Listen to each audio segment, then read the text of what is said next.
Well, Queensland Premier Annastacia Palaszczuk has clapped back at critics all the way from Italy, posting to Facebook, quote, "I am on leave. Everyone is entitled to leave. I ask that the media respects my privacy. Stephen Miles is acting Premier. I return on September 11. Very brief message that it is. Well, Stephen Miles has so far had to spend a lot of his time as acting Premier defending the actions, or inactions as the case may be, of his boss. There was a time when a publication criticised me for taking holidays, greatly invaded my privacy and that of my family, and so I don't have much sympathy for this line of argument at all.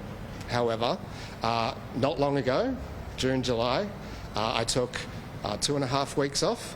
I took my family to the US. We visited Disneyland and the White House. It was a fantastic trip.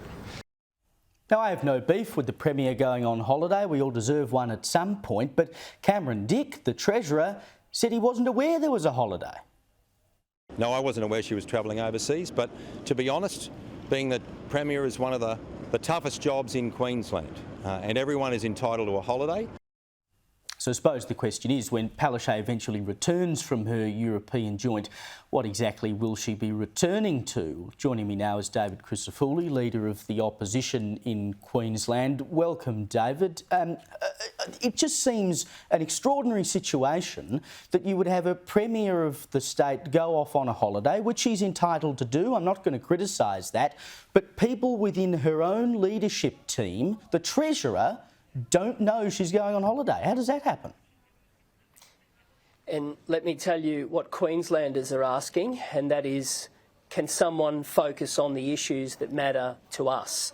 And I can tell you what I've done in the last couple of days. I've been listening to victims of crime, Caleb, and some of the stories at the moment are just heartbreaking. I've stood in 2 small businesses in the last couple of days, and to hear the stories and the impact of having people at a counter with a young 14-year-old holding a knife demanding money, to hear about a shop owner getting beaten up, and then to hear MPs say that this is all a beat-up in the media, it just shows you that the government's priorities just not right at the moment. And my focus remains unequivocally on the issues that Queenslanders are talking to me about, and it's cost of living and housing crisis, it's the youth crime crisis, and it is health. And they're the 3 big issues that Queenslanders want action on, and I want Queenslanders to know that I'm fair dinkum about providing solutions for all of them.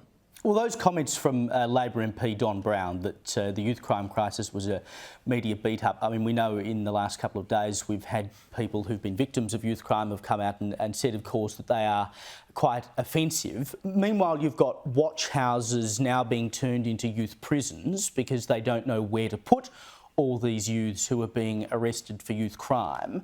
Queensland has known for years that this is an issue. I've been talking about it on Sky as long as I've been here, which is 4 or 5 years now, and nothing has changed. When will it change?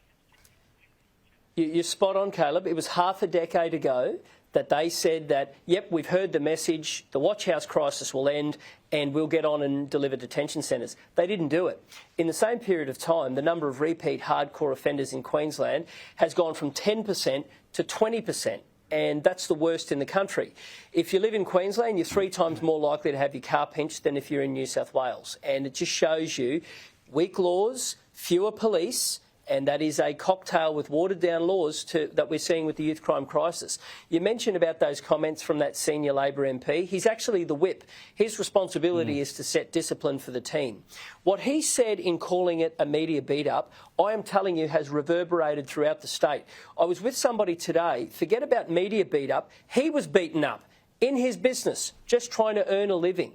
And I met another person today who lives on the Sunshine Coast, was broken into in the most brazen of fashion. He and his wife slept through it. He woke up and was absolutely traumatised, both vehicles stolen. They've been sleeping in shift work. She does the first until 1 a.m. and then she goes to bed and then he gets up and defends the property from 1 to 5. That is no way to live. and that is a generation of untouchables who are marauding their way through Queensland, and the solutions are simple. It's consequences for action, it's unshackling the judiciary and removing detention as a last resort, and it's getting serious about early intervention. It's about focusing on the things that Queenslanders want, putting the rights of the victim ahead of the rights of the offender, and it's about getting your mind on the job.